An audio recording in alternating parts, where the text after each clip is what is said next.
Pasamos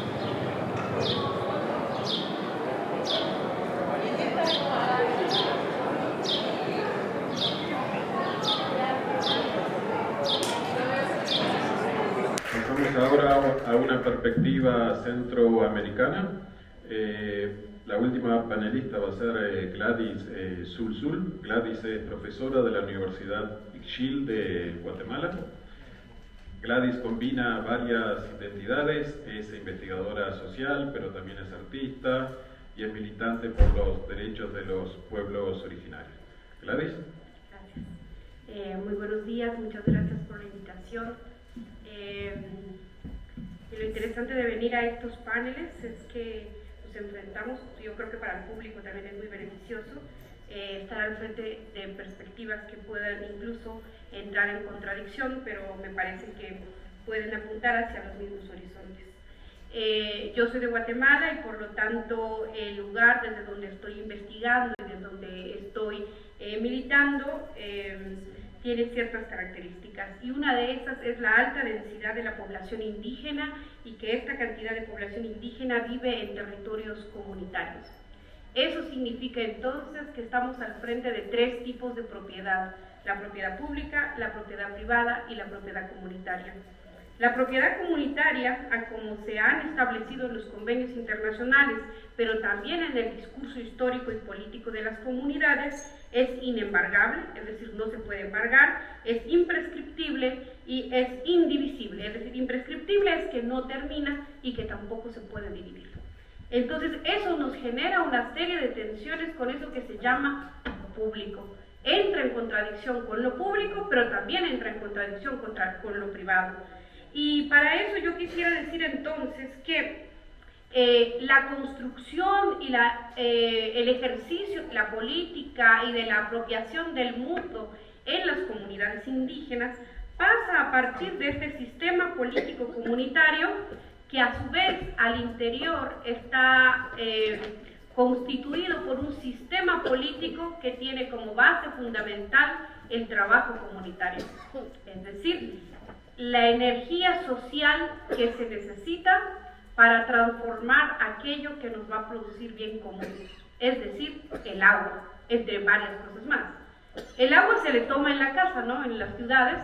De hecho, las ciudades captan el agua de los territorios comunales, que son los territorios boscosos. Pero ese agua es de la naturaleza, pero sobre todo se le produce.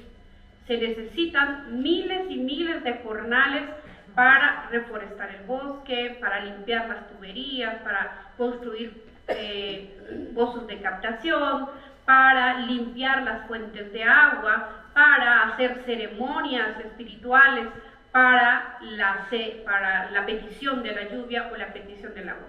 Solo ahí estoy dando en cuenta de una serie de estructuras, de organizaciones y de fuerza de trabajo comunitario para producir el agua. Entonces, si el agua se produce de manera comunitaria, en trabajo colectivo, entonces el agua es comunitaria. Y ahí nos vamos a encontrar con una serie de tensiones con las municipalidades que buscan llevarse el agua a las ciudades, que efectivamente la necesitan, pero eso nos va a instalar en una contradicción entre la lógica pública municipal y la lógica comunitaria. Ahora bien, a lo largo de los años las comunidades han logrado negociar instancias, posibilidades con las municipalidades y con otras organizaciones que puedan existir que se ocupen de dotar de agua a sus comunidades o de dotar de agua a las ciudades. Yo estoy hablando pues también de un contexto donde la densidad poblacional no es exacerbadamente alta como en la Ciudad de México. Estamos hablando de un país de 14 millones, que es la mitad de la Ciudad de México, pero también poblacionalmente es mucho menor.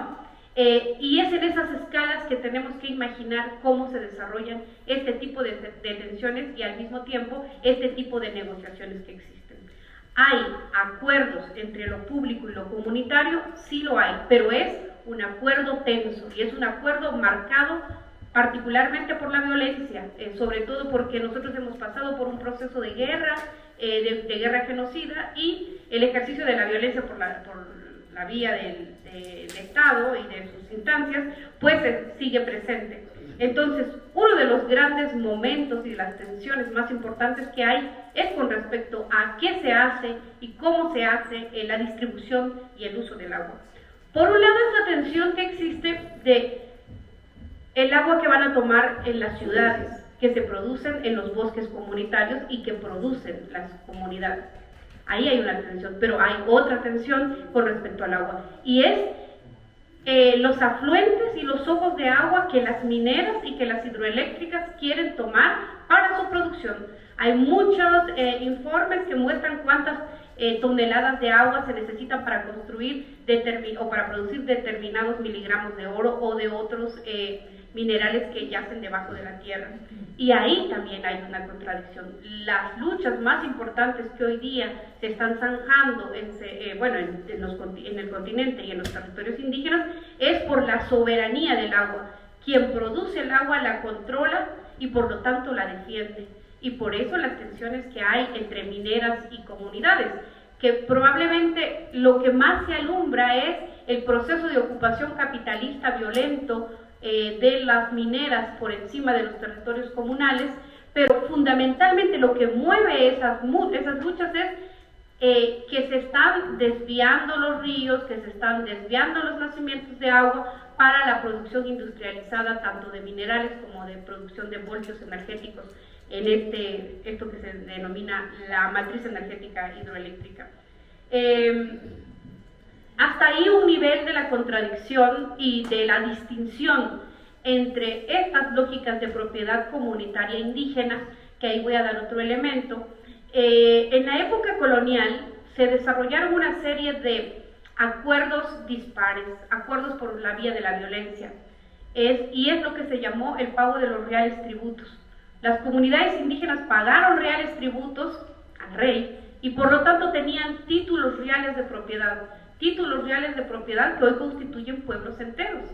En esa medida, pues, estas propiedades comunitarias están constituidas antes de la fundación de la República, y eso ha inaugurado sistemas políticos, o ha sostenido en el tiempo sistemas políticos comunitarios indígenas versus la existencia del Estado. Entonces, en términos históricos, las comunidades indígenas tampoco tienen como horizonte una lógica estatalizante, y quizás ahí entre en un diálogo con las ideas comunistas. De hecho, nosotros hemos discutido estas ideas con los compañeros que pertenecen a las agrupaciones comunistas. Entonces en ese sentido quiero decir que este argumento histórico, acompañado de estas condiciones inembargables, imprescriptibles e indivisibles de la tierra comunal, nos plantea pues un horizonte de existencia no estatal y que ha tenido alta eficiencia, porque la construcción de los estados centroamericanos pues distan de los procesos de construcción estatal como en México.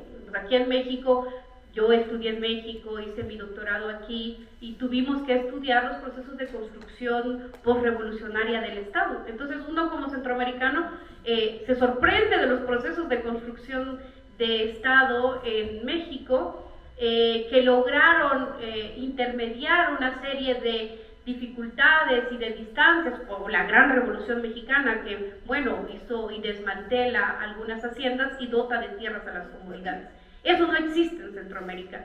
Entonces, la relación que hay entre comunidad y Estado siempre ha sido antagónica y de distancia. Por lo tanto, como la existencia es antagónica, la producción de Estado en Guatemala es a partir del ejército, de la escuela que castellaniza y de las ¿cómo se llama esto de aquí? La recolección, la SAT, Hacienda. Es una relación fiscal, una relación militar y una relación educativa castellanizante. Entonces, las comunidades han tenido que gestionarse el agua, producir sus caminos, producir sus bosques, generar sus espacios para enterrarse, es decir, sus cementerios, asunto que no es trivial, esto de los cementerios ahorita, dado que estamos en momento de pandemia, que no ha pasado, pero que ha reactualizado la importancia del cementerio como lugar comunitario y no como lugar público. Por lo tanto, se establecieron otras condiciones para enterrar a los muertos, para darle la sepultura aún y después de que hayan sido personas que estaban contagiadas por el COVID. Quiero poner un segundo punto, que me va a dar justamente en estos 6 minutos. Un segundo punto entre esta tensión de lo público y lo comunal, quiero presentarla de la siguiente manera, que es una pregunta que se nos hace. Sí, es cierto, entonces las comunidades no necesitan de los servicios, no necesitan de la salud, no necesitan de la educación, y la respuesta es sí se necesita de la educación y se necesita de la salud. Y entonces yo quiero presentar un ejemplo, aquí con el compañero que habíamos hablado, que él conoce Guatemala. Estos son ejemplos, realidades que están pasando en Nevaja, en una comunidad que se llama Bicalamá.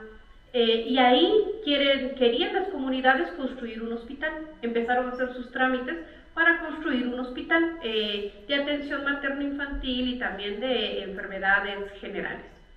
Empezaron su proceso de construcción del hospital, hicieron los trámites, les dieron la autorización. Entonces, el hospital se va a construir de la siguiente manera. El Estado va a dar cierta cantidad, cierta organización va a dar cierto financiamiento, pero la construcción y la mano de obra y todo lo que hace falta va a ser realizado con trabajo comunitario. Eso se llama en Guatemala la dimensión tripartita. La fuerza comunitaria, porque finalmente puedes usar los materiales, puedes tener la autorización, pero si nadie ejecuta eso, eso no es posible que funcione. Entonces ahí hay una fuerza comunitaria. Pero otro nivel de contradicción es que para construir ese hospital, el Ministerio de Salud exige, dice, no, esta tierra es indivisible, imprescriptible, inembargable. No se puede, como se usa en términos jurídicos, no se puede destajar este pedazo de tierra porque es un título comunal, es una matriz comunal de tierra y por lo tanto no se puede separar, no se puede segregar. Responden los funcionarios, si no es tierra pública, si no se titula propiedad de la nación, entonces no puede construir el hospital. En ese proceso llevan aproximadamente 4 años. La comunidad dice, sí queremos el hospital, nuestro problema no es con el hospital, sí lo queremos, pero no queremos que la tierra se titule en términos nacionales. Esto pues ha provocado muchísima confrontación, tanto en el Ministerio de Salud, como también al interior, digamos, de los investigadores que, aún y estando en Guatemala, que dan por hecho que las únicas tipologías de propiedad es la propiedad nacional o la propiedad pública y la propiedad privada.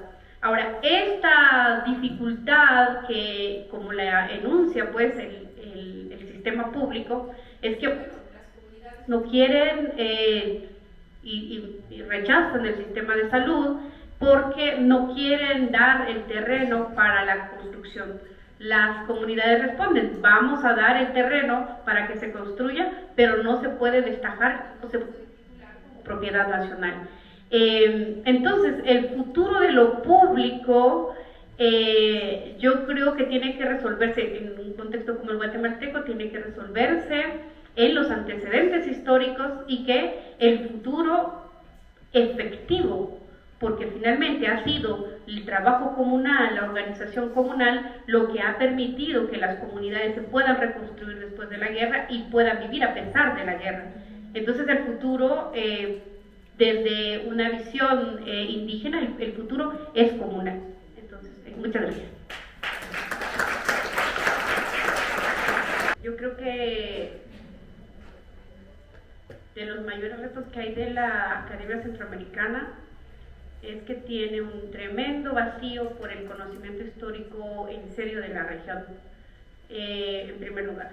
Y en segundo lugar, creo que le falta un conocimiento e investigación seria sobre las instituciones políticas realmente existentes.